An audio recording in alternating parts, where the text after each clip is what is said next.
Okay, now, so we've been talking about how painful it feels when either you or your partner have, if you like, lost that loving feeling.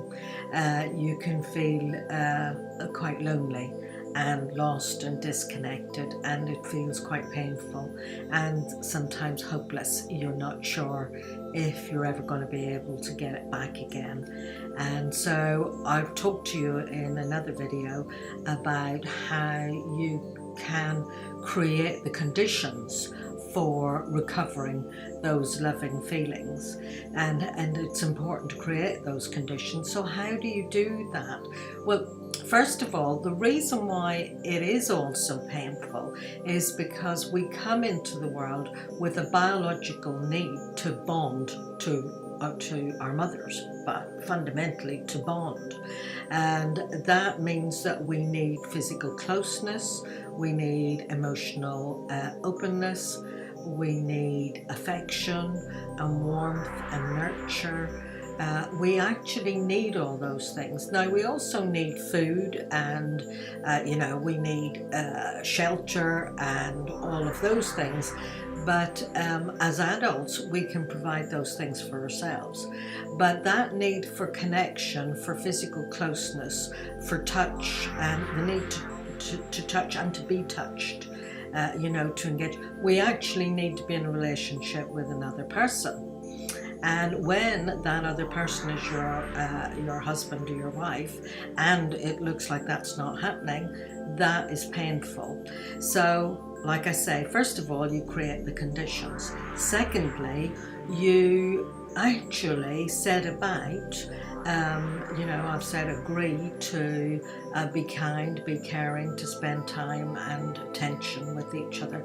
But you do actually need to commit to being tuned in with each other, being present to each other, to actually physically touching each other. That means holding hands, it means hugging, it means just stroking each other or touching your partner as you pass. It means making time.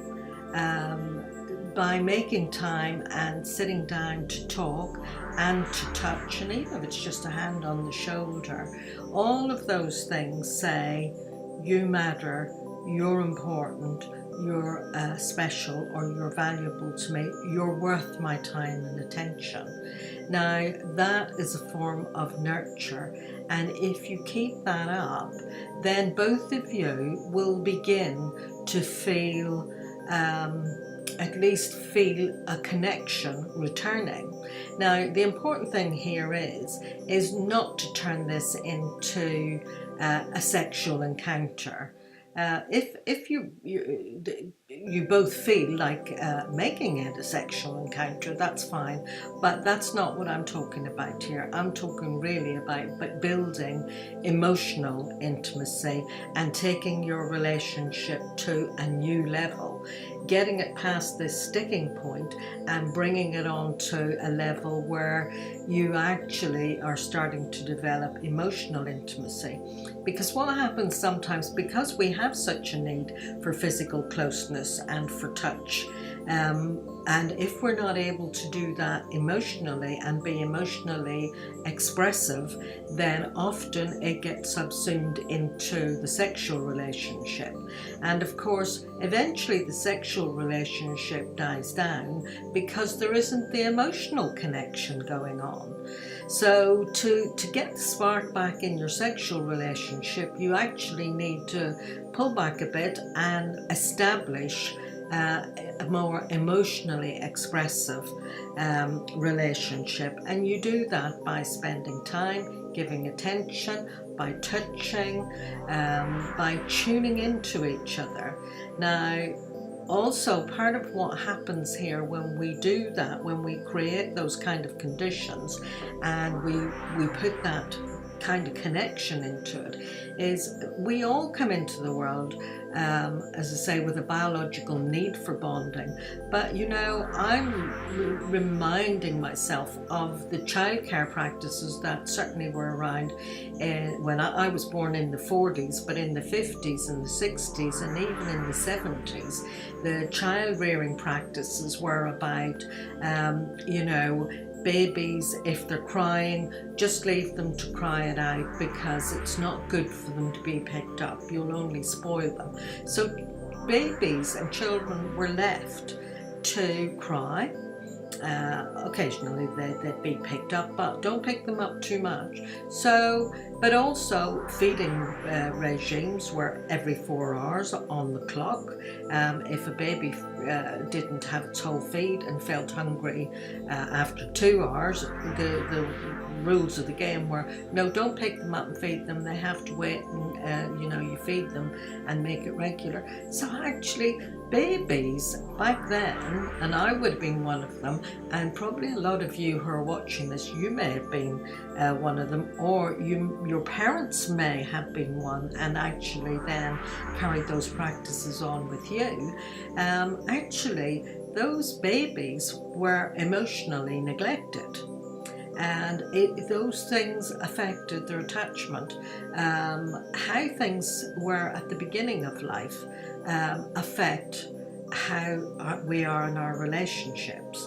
Those old feelings of longing and yearning all get triggered off. So one of the things is, in a relationship, one of the functions of a relationship is, as a couple, that you actually are instrumental in repairing the damage of our early experiences. So, you know, make a commitment that you'll both be there for each other. I mean, people talk about, oh, I want to be there for him. Well, what does that mean? It actually means paying time and attention and touching and tuning in and being present, and that is very nurturing.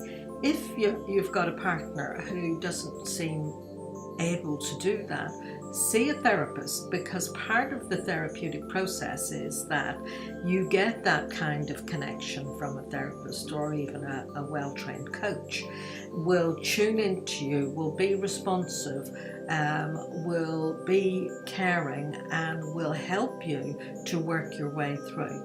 If you really want to dive into this and tackle all of this building of emotional intimacy, head over to kajabinext.com and check out my program Mend It, Don't End It, and you'll find that there's 55 videos there telling you all about this process. But look out for the next video. Bye for now.